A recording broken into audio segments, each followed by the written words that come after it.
My father is buried just a short distance from here.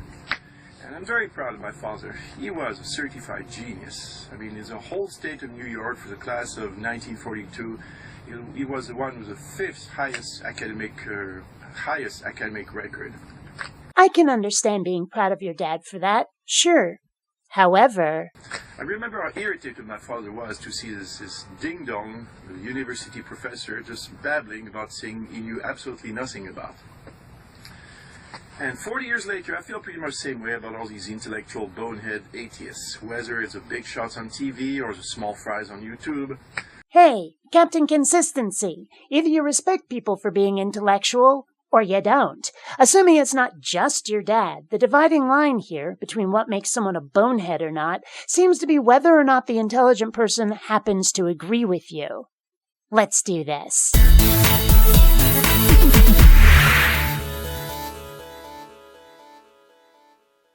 Greetings, fellow space travelers. BionicDance here. Today we're dealing with a fellow who used to call people intellectual assholes, but now apparently it's intellectual bonehead. Either way, he sure does seem to have a thing or three to say about atheists. I mean, people who have never talked to God, never personally experienced or seen a miracle, never really understood the spiritual connection, what spirituality and talking to God or being spiritual even is all about. Being spiritual is actually quite easy to understand. We can all do it quite easily, even if it's not in the context of religion. As for seeing a miracle, well, isn't it interesting how miracles seem to dry up as soon as science began understanding the universe better, and when everybody has a camera in their pocket all the time and can take footage of one? Where are all these big miracles happening, and how do I buy a ticket to the big show? And talking to God? Talking to yourself, more like. Prove otherwise, if you can. Religionoids love to blame atheists for our non-belief. It never seems to occur to them that maybe our non-belief is justified and they're the ones full of crap. I'm willing to look at evidence. My mind can be changed if you do it right. Can yours? They talk about God and spirituality the same way a feminist talks about marriage. That came out of nowhere. I have nothing against feminism. Oh, really? But hey, tell us how you really feel about women. Many women have this attitude, oh, we are so smart, we are so capable, we can do this, we can bring on blah, blah, blah, blah, blah, blah. Oh yeah, you've definitely got nothing against feminism. Not at all. Then again, maybe it's not about women. Maybe it's just his aversion to anybody intelligent coming out to play again. After all, intellectual bonehead is his catchphrase. Many feminists are people who have never had the luck of finding a good man and having a good marriage. That's unfortunate. But then, just like the atheists who have never had this personal experience with God like this, they have this grudge. They start becoming sour grapes like this. It's like, well, if I didn't find it, it doesn't exist. It's a delusion. Ugh, a presuppositionalist. Anyone who doesn't agree with me is just grouchy because things didn't go their way. That's a presuppositionalist. Let's see if I've got this right. Women who haven't found a man to fuck have decided to campaign for equal pay and not being raped. And somehow a person who hasn't seen any evidence of God's existence whatsoever, but hasn't decided to believe in him anyway, is just being an intellectual bonehead. I don't know about anybody else, but I'm sure convinced. If there is a God, you really think it's something that God is going to let you grab him by the neck like this and be taken to a laboratory, put under a microscope, put under scrutiny, and you're going to be able to get him analyzed, quantified, and categorized? How about he starts with a few public appearances? Go for an interview on The Late Show, throw out the opening pitch at the World Series, go to some war-torn country and heal all the wounded children, then make it rain hamburgers for them to eat. That'd start the believing process pretty quickly, I'm thinking. Funny how God showing up in the real world only happened thousands of years ago when people still thought that the earth was flat and diseases were witch curses. I guess us intellectual boneheads scared him away with our smarty pants, huh? I've seen some very strange things. Things that, again, you cannot understand from some grubby old professor pointing at a blackboard. You have to see it and experience it for yourself. I agree, but unless it happens in a way that allows me to be sure it's not my imagination, it won't be convincing.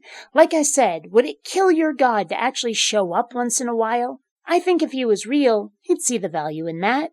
It's a big grudge of happiness that people like myself have. Many people, like myself, Religion and God brings happiness and meaning to your life. A lot more happiness and meanings than cell phones and money and sex and other things like this. And again, that's something you cannot understand it unless you made this personal spiritual connection with God. And you think we hold a grudge because you're happy, the implicit assumption being that we're not. Of course, I am happy, and unless you're someone who has done me an unforgivable wrong, I have nothing against your own happiness. And if I've never been the kind of happy you think you are, then I can't know what I'm missing, so what reason would I have to hold a grudge? Your argument beggars logic. It's trying to have it both ways, and yet you claim that we are the ones talking out of our butts. And so they go into this campaign of indoctrination into hatred of religion like this, into hatred of some things they cannot reach. They're frustrated. An atheist is nothing more than a frustrated scientist. An atheist is nothing but a frustrated scientist. Is anybody else really entertained by that description? The only people who are going to buy into this hatred of religion are sheep and pea-brains. The projection is strong in this one. I'm never going to be so impressed like this and say, oh my God, he's a great scientist, he's a great beacon of knowledge. Yeah, he's right, there's no God. From now on, I'm going to worship the ground where he walks. He's absolutely right. He knows what's right. He knows how I should live my life, so I'm going to listen to it. Only a sheep or pea-brain would behave this way. Well, yes. And if atheists relied on arguments from authority like that, you'd be well justified to call us such. However, we intellectual boneheads have a tendency to put what's said to us to the test, so we're unlikely to go around worshipping scientists or not believing in God just on their say-so. That's what theists do with their priests, preachers, and holy books. Many of these intellectual, arrogant boneheads out there, they will say, well, if you don't listen to me, it's because you're stupid. It's because you don't understand, you're uneducated, you're stupid. And you should listen to me because I'm this shining beacon of knowledge, and my poop doesn't stink because I belong in a pedestal. Well, I am that awesome, but I didn't want to be the one to say it. Now, I'm not a genius like Dr. Albert Einstein, for example. Absolutely. But for crying out loud, I'm very successful in my career, very successful in my personal life. I'm very, very happily married. That's something feminists could never possibly understand. And I'm a published author. I wrote these books that got very good reviews by critics. So for God's sake, I may not be a genius, but I'm not stupid, for crying out loud. Really? Because the only reviews I could find say it's garbage with a 1-star rating on Amazon, and the description, which I assume you wrote yourself, says that the book was nearly 30 years in the making. Given that it's 302 pages long, that's roughly 10 pages a year. But, you're not stupid or anything. Might I suggest you change your name, sir? I think Dunning-Kruger suits you quite well. And for God's sake, do your homework. There's lots of good things about religion. Look at what Mother Teresa did. Look at what the church did during the Middle Ages to help poor people and crippled people and all this. Mother Teresa said that suffering is a gift from God, believed the sick must suffer like Christ on the cross. And let's not forget the behavior of the church during the Dark Ages and the Spanish Inquisition. You want us to do our homework? You first. Go study how religion has been used throughout all of history as an excuse to be extremely crappy to other people. So to all the young boneheads out there, I would say, if not for the monks of medieval Europe and the Crusades and religion, you would be out there working in a farm. And I'm sure all of the young boneheads are grateful for your wisdom. I'm not going to have some intellectual bonehead out there telling me with such assurance what's right, what's wrong, and how I should live my life. They can drink my pee-pee and eat the corn out of my doo-doo. Bon appetit. Oh, thank goodness it's over. Now we are so happy we do the dance of joy! Hey! Die, die, die, die, die, die, die. Hey, hey, hey, hey, hey, hey, hey! Oof, that was tedious. You have no idea. This guy repeated himself over and over. The amount of redundant footage I cut out. Well, let's put it this way. My video is coming up on, about 10 minutes? Even with my own material? His video started at 15 minutes. If you really want to sit through the torture of his vid, there'll be a link in the description like there always is. But either way, until next time, fellow space travelers, this is your favorite frustrated scientist, BionicDance, saying don't run on automatic. Instead, please, think.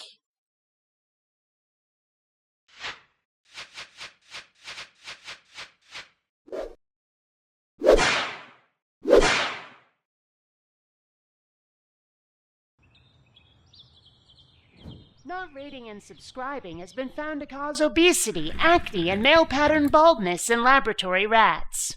Yeah, whatever.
Don't let this happen to you.